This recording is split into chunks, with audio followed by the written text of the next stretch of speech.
Hello बच्चों, स्वागत है आपके इस बहुत ही खास वीडियो में जिसमें हम आज स्टार्ट करेंगे साइंस क्लास 10 का chapter number 1 which is chemical reaction and it's equation.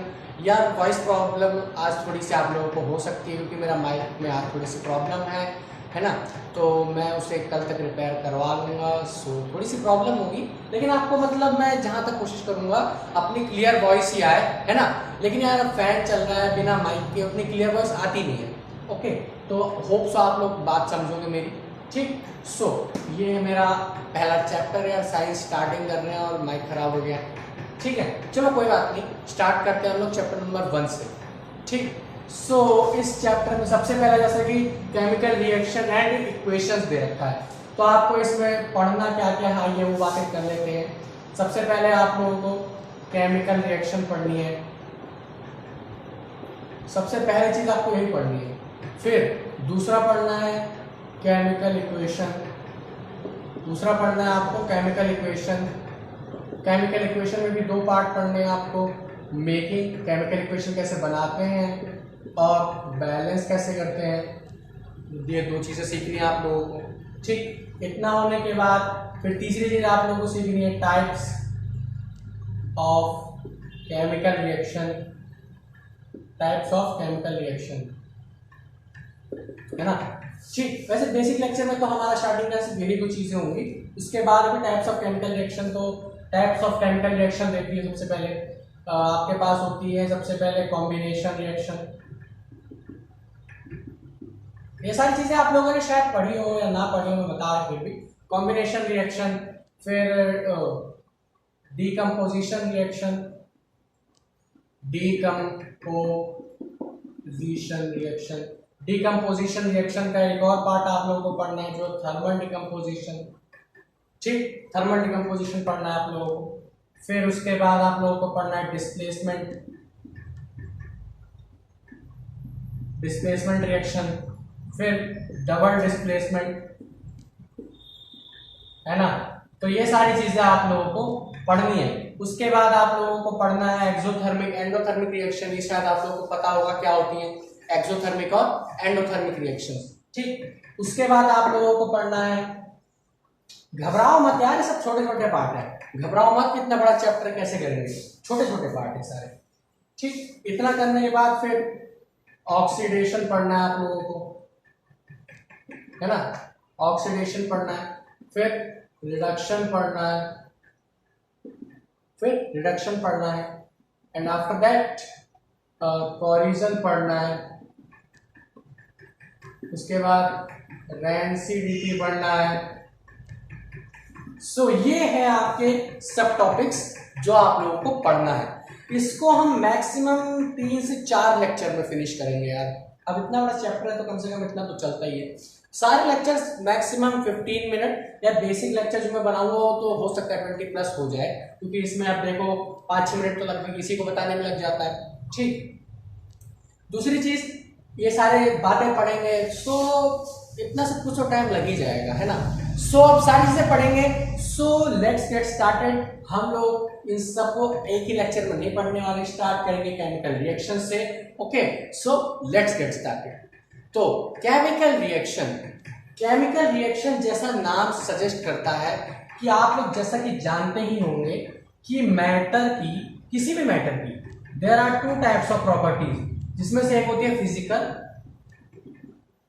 और दूसरी होती है केमिकल, है ना। तो फिजिकल प्रॉपर्टीज आप लोग मैटर की जानते ही होंगे, it occupies space, it has some mass, charge भी होता है। ठीक, ये सारी चीजें तो मतलब मान लीजिए फिजिकल प्रॉपर्टी है। तो अब हमने इनकी केमिकल प्रॉपर्टीज के बारे में पढ़ना है। ठीक, केमिकल प्रॉपर्टी, केमिकल रिएक्शन से क्या मतलब है कि किसी भी मैटर में किसी भी तरीके का केमिकल, मान के चलो यार, केमिकल की कोई चीज खराब हो रही है उसमें केमिकल है, कोई चीज बन रही है उसमें भी केमिकल है। केमिकल रिएक्शंस का मतलब यही होता है कि वो अपनी पिछली स्टेट को दोबारा गेन ना कर सके। फॉर एग्जांपल, हमने एक लकड़ी जलाई, मान लो ये लकड़ी थी, मतलब एक लकड़ी को हमने यहाँ से जला दिया। ठीक, ये क्या बन गया, राख। अब राख से हम इसको दोबारा लकड़ी नहीं बना सकते, इम्पॉसिबल। ठीक, सो ये है केमिकल रिएक्शन। दूसरी चीज, मान लो एक पेपर है, इसको मैंने 20 से 2 टुकड़ों में कट कर दिया। ये भले ही अपनी उस पोजीशन में ना पहुंचे लेकिन रहेगा तो पेपर ही। तो इरिवर्सिबल बट फिजिकल प्रॉपर्टी, लेकिन हम लोग को सारी बातें नहीं करनी, सेट तो बच्चों की बात है। सो केमिकल रिएक्शन, आपने अपने डे टू डे लाइफ में कई सारी केमिकल रिएक्शंस देखते होंगे। दूध का खराब होना, दही बनना, ठीक, दूध का खराब होना, दही बनना, आम का पकना, ये सब के सब क्या है, मतलब जो अपनी पुरानी स्टेज को नहीं गेन कर सकते वो सब क्या होती है, केमिकल रिएक्शन। सो आइए चलिए इनको कुछ एग्जांपल्स देखते हैं। Making of curd, making of curd. Number 2, ripening, ripening of fruits, ripening of fruits and decaying of food items, है ना। सो मतलब इस तरीके के कई सारे आपके पास मतलब केमिकल रिएक्शन है जो अपनी पुरानी स्टेज को गेन नहीं कर सकते, इसको हम क्या कहते हैं, केमिकल रिएक्शंस, ठीक। सो यही चीजें आप लोगों को पढ़नी है। सिंपली ये तो सारी चीजें आप लोग पहले से ही जानते होंगे, इन सब में बताने लायक वैसे कुछ है नहीं, ठीक। केमिकल रिएक्शंस, सो यहाँ पे हम लोग केमिकल रिएक्शन को ज्यादा लंबा खींचेंगे नहीं, केमिकल रिएक्शंस में हमारा उतना काम है नहीं। बात करनी है हमने केमिकल इक्वेशंस की, इक्वेशंस में होता क्या है, ठीक। सो आइए बात करते हैं हम लोग सबसे पहले केमिकल इक्वेशन पे। केमिकल इक्वेशन, आओ बात करते हैं। मैं खड़ा हो जाता हूँ क्योंकि मुझे थोड़ा सा लिखने में प्रॉब्लम हो रही है, ठीक। केमिकल इक्वेशंस पे बात करते हैं, आइए, ठीक। केमिकल इक्वेशंस क्या होती हैं, फॉर एग्जांपल हम पानी देखते हैं, सो गिव राइज H2O, ये हम लोग जानते हैं, बिल्कुल बेसिक सा बताऊंगा मैं। Water, hydrogen plus oxygen is equals to 1 molecule of water, ठीक, ये आप लोग जानते ही होंगे। सो ये है केमिकल इक्वेशन। सेम, अब मैं इसको मिटा देता हूं यहां से, ठीक। अब मैं यहां पे लिखता हूं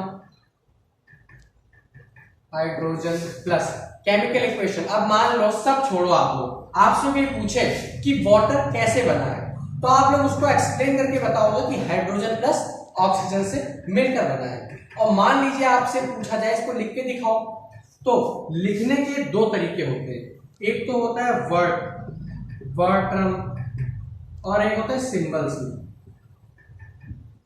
एक होता है वर्ड में और एक होता है सिंबल में। तो आओ, जैसा कि मैंने अभी अभी आपके लिए लिखा था, so hydrogen plus water, hydrogen plus oxygen give rise water, ठीक। लेकिन अब मान लो, आप लोगों को तो पता है हाइड्रोजन प्लस ऑक्सीजन को मिक्स करते हैं, हम नहीं कर सकते, एक फिक्स कंपोजिशन में मिक्स करते हैं तो क्या बनता है, वाटर। हम नहीं बना सकते। अगर हमारे पास पानी की कमी है और आप लोग सोचो मैं एक बोतल हाइड्रोजन ले आऊं, एक बोतल पानी ले आऊं, तो मिक्स कर दूं तो पानी बन जाएगा, इम्पॉसिबल, हम पानी नहीं बना सकते, ठीक। सो इनको मिलकर पानी बनता है। सो अब हम लोगों ने ये पता है, आप लोगों को पता है, ठीक। अब मान लो कोई कहे कि आपको इसको सिंबल फॉर्म में रिप्रेजेंट करना है, सो H plus O2 give rise H2O। सो ये है एक फिक्स कॉम्पोजिशन, इसमें हमें कोई कंपोजिशन पता नहीं चल रही कि कितना हमें हाइड्रोजन चाहिए, नहीं पता, कितना हमें ऑक्सीजन चाहिए, नहीं पता, और कितना पानी बना ये भी नहीं पता। लेकिन इसको कैटेगराइज करने की क्यों जरूरत पड़ी, आपसे कहा केमिकल इक्वेशन लिखो, आपने ऊपर वाला लिख दिया, फिर आपसे पूछा क्या कंपोजिशन है, आप लोगों को पता ही नहीं है, ठीक। तो उसकी तकलीफ को हटाने के लिए H plus O2 give rise H2O, यानी कि सिंबल फॉर्म में हमें पता लगा। इससे हमें क्या समझ आता है कि हाइड्रोजन का यहाँ पे एक एटम है, ऑक्सीजन का यहाँ पे 2 एटम है, और इन दोनों को मिलाएंगे तो एक मॉलिक्यूल पानी का बनेगा। आई बात समझ।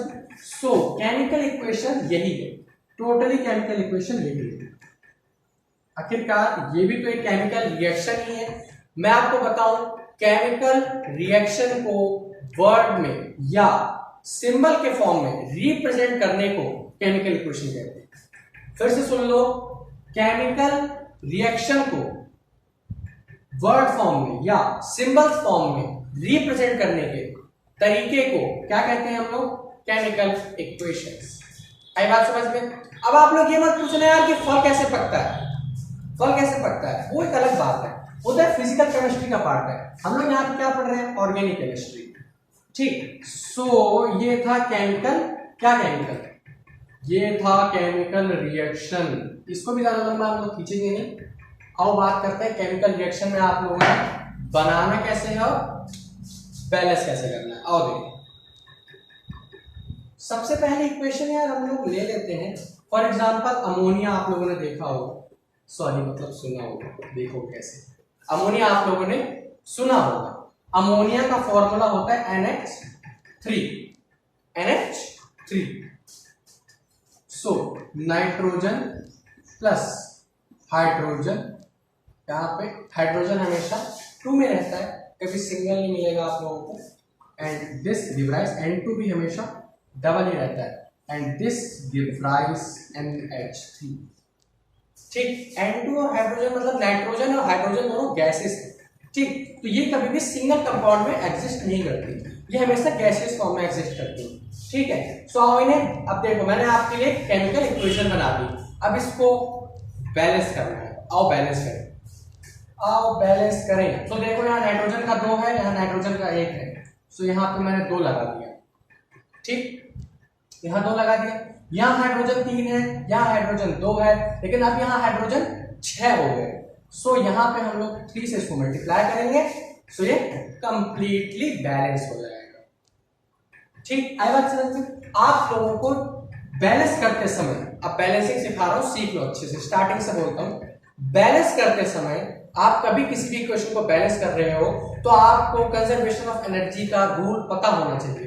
कंजर्वेशन ऑफ एनर्जी का रूल क्या कहते हैं? Energy can neither be created nor be destroyed.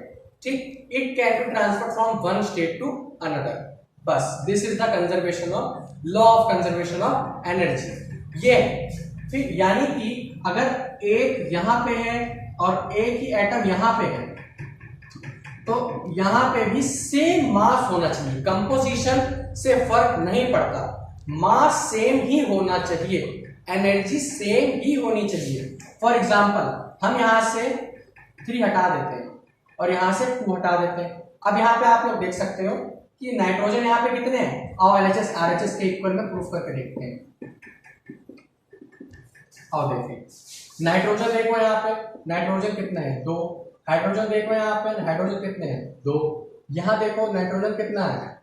1। Hydrogen कितना है? 3, है ना। अब आप लोग कहोगे 2 + 2 4, 3 1 4, सेम तो है, लेकिन ये भी तो देखो नाइट्रोजन और हाइड्रोजन अलग अलग है। पीरियोडिक टेबल में 1 पे आता है, ये 7 पे आता है, तो कुछ तो अंतर होगा ना, जो ये 1 पे आता है वो 7 पे आता है। तो अगर हम दोनों को जोड़ दें तो मतलब क्या बनेगा हमारे पास? हमें इन दोनों को सेम कंपोजिशन में लेके आना है, यानी कि इसको और इसको बराबर करना है, इसको और इसको बराबर करना है। सो हमें सबसे पहले यहाँ नाइट्रोजन के लिए यहाँ 2 लगा दें। मैं आपको बता दूं, बैलेंस करते समय हमेशा स्टार्टिंग में लगेगा ओनली हम प्रेफिक्स लगेगा, कभी सफिक्स नहीं लगेगा, ध्यान रखना। जब कभी भी आप किसी क्वेश्चन को बैलेंस कर रहे हो वहां पे हमेशा प्रीफिक्स लगता है, ध्यान रखना यार, प्रीफिक्स सफिक्स जो भी लगता हो, मतलब यहाँ पे हमेशा आगे लगेगा, और जो आगे लगता है वो हमेशा नीचे वाले से मल्टीप्लिकेशन में भी होता है, इतना ध्यान रखना। जो आगे होगा वो नीचे वाले से मल्टीप्लिकेशन में होता है, ठीक। लेकिन जिसके आगे लगा हुआ है उसके लिए सिर्फ और सिर्फ नंबर ऑफ एटम्स, जिसके आगे लगा है उसके लिए नंबर ऑफ एटम, और जिसके लिए नीचे है ठीक उसके लिए वो मल्टीप्लाई में। चलो ये मिटा देते हैं, सिंपल। अब यहां हमने 2 लगा दिया तो नाइट्रोजन सेम कंपोजिशन में आ गए, लेकिन अब हाइड्रोजन कितने हो गए? 6 हाइड्रोजन हो गए। सिंपल, यहां 3 लगाओगे तो ये इसके साथ मल्टीप्लाई में हो जाएगा, बैलेंस, सिंपल। आओ चले एक और लेते हैं, ले लें। आओ देखते हैं एक सिंपल केमिकल इक्वेशन देखते हैं। आओ, आई थिंक मेरे को मार्कर चेंज कर देना चाहिए। आओ देखते है ना। अब हमारे पास है Zn, ओके, हमारे पास है CuSO4 plus Zn give rise ZnSO4 plus 4। Simple, खत्म बात। ये आपकी सिंपल केमिकल इक्वेशन है, देख लो। कॉपर एक है, कॉपर एक है, जिंक एक है, जिंक एक है, SO4 S एक है, S एक है, O4 है, O4। कोई अंतर नहीं आया, बैलेंस इक्वेशन, सिंपल। आओ, ठीक है। तो इस तरीके से यार आप कोई भी इक्वेशन को बैलेंस कर सकते हो यार, मतलब ऐसा मतलब, ठीक है। हाँ हाँ, मुझे पता है पहली बार समझ में नहीं आता, आपको 8 क्लास से बैलेंस इक्वेशन करते आ रहे हो, फिर भी नहीं आता, तो मैं क्या करूं, इतना बताया फिर भी नहीं समझ आ रहा, एक बार और बता देता हूं। आओ देखिए, अमोनिया के लेते हैं, अमोनिया का लें या फिर किसका लें, आप खुद ही बताओ, सजेस्ट करो किसका लें, किसका लें। मेरे पास ना ऑप्शंस नहीं है।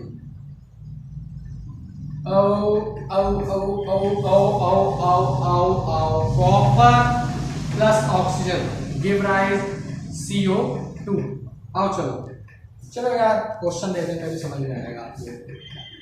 मैं कुछ यार क्वेश्चन ले लूं इसमें से, कुछ क्वेश्चन ले लेते हैं, आप कुछ क्वेश्चंस ले लेते हैं, सम क्वेश्चंस। बैलेंसिंग, हाँ, ये शाही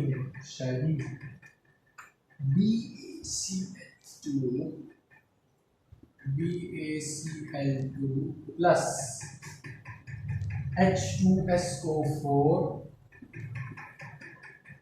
गिव राइज। क्या आपको आगे आंसर लिखना है इसका? बी गिव राइज का कुछ दे नहीं रखा हूँ। अच्छा हाँ, बैलेंस करनी है ना, सो मेरे को भी लिखना पड़ेगा गिव राइज का क्या होगा। सो ये बनेगा आपका, क्या बन रहा है वैसे इसमें, हाँ यही बनना चाहिए, और क्या बनेगा, BaSO4 प्लस HCl, ये बनेगा। सेकेंड इक्वेशन क्या बन रही है, NaCl plus AgNO3 give rise, ये बनेगा आपका NaNO3 नैनो 3 यानी कि सोडियम नाइट्रेट प्लस AgCl2, ये बनेगा। होप सो, हाँ जी ये बनेगा, बस फिर देखिए, हाँ जी ये बनना चाहिए, हाँ जी, नहीं जी AgCl ही बनेगा, वैसे AgCl2 बनना चाहिए, जो कोई बात नहीं। आओ चलो, ये है दो इक्वेशन, आपको इन्हें बैलेंस करना है। चलो जल्दी बैलेंस करो, इसे बैलेंस करो भी। आओ चलो हम करें, देखो बैरियम यहाँ पे एक है, बैरियम यहाँ पे एक, सल्फर के, सॉरी यार, सल्फर एक, ऑक्सीजन 4, हाइड्रोजन 2, क्लोरीन 2, लेकिन यहाँ पे हाइड्रोजन है, क्लोरीन है, सिंपली यहाँ पे 2 लगा दो, इक्वेशन बैलेंस, कुछ नहीं करना, सिर्फ यहाँ 2 लगाओ, इक्वेशन बैलेंस।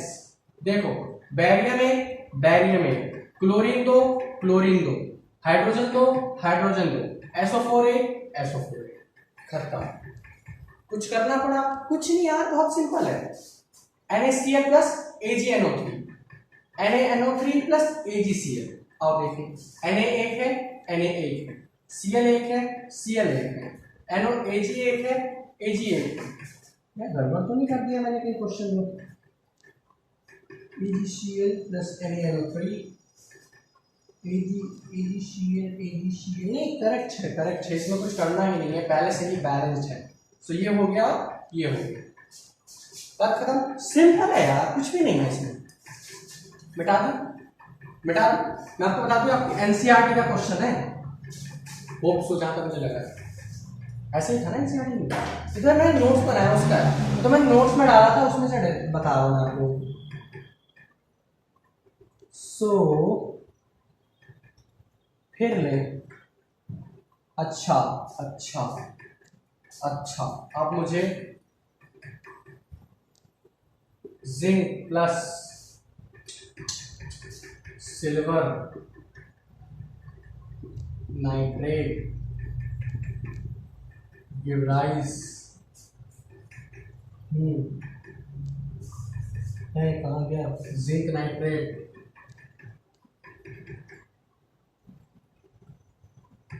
Plus silver. अब आप लोग इस वर्ड इक्वेशन को केमिकल इक्वेशन में डाल के दिखाओ, डालो। अब देखें, देखो zinc Zn plus silver nitrate है, सो Ag2NO3 give rise simple Zn2NO3 plus Ag। आओ देख, कुछ नहीं करना है यार, बैलेंस करना है। जिंक यहाँ पे 2 है, 2 जिंक के आगे लगा दिया, Ag यहाँ पे 2 है, 2 Ag के आगे लगा दिया, बात खत्म। बैलेंस हो गई यार, कुछ भी नहीं है इसमें, बैलेंस हो गई, खत्म। देख लो, जिंक 2 है, जिंक 2 है, Ag 2 है, Ag 2 है, नाइट्रेट नाइट्रेट, खत्म, कुछ भी तो नहीं है। अब मैं थोड़ा सा आप लोगों को ना यार थोड़ा डराता हूँ यार, डराता हूँ, थोड़ा सा डराता हूँ। आप लोग ना तो 11th क्लास में अगर आप लोग साइंस लोगे, सो H2O में आप लोग एक इतनी भयानक सी चीज पढ़ोगे ना, मैं बताऊंगा तो डर जाओगे। अभी ऑक्सीजन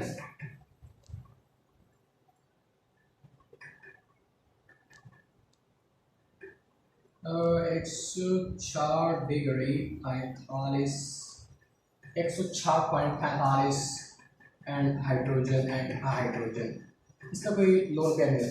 ठीक, ये देखो इतनी भयानक चीज है ना, क्या है ये, डाइपोल मोमेंट। डाइपोल मोमेंट ये क्या होता है, थोड़ा सा डरा दिया है। आप लोग सर्च करोगे डाइपोल मोमेंट क्या होता है, सर्च करोगे, इलेक्ट्रोनेगेटिविटी पढ़नी पड़ेगी इसके लिए। अब ये क्या है सर, इलेक्ट्रोनेगेटिविटी जो नेगेटिविटी में क्या क्या कह रहे हो सर जी आप, इलेक्ट्रोनेगेटिविटी क्या होता है। चलो यार बस इतना बहुत है आज के लिए, ठीक। सो इस वीडियो में मैंने आपको बताया केमिकल इक्वेशन कैसे बनाते हैं, केमिकल रिएक्शन को कैसे बैलेंस करते हैं। मैं आपको एक शॉर्ट बता दूं कि केमिकल रिएक्शन को कैसे बैलेंस करते हैं। बैलेंस करने के लिए आपको, अगर बैलेंस है यानी कि दोनों साइड बराबर, जितने भी नंबर ऑफ पार्टिकल्स LHS में है उतने ही नंबर ऑफ पार्टिकल RHS में भी होने चाहिए। ये आपको करना है। लगाना कहाँ है, प्रीफिक्स लगाना है।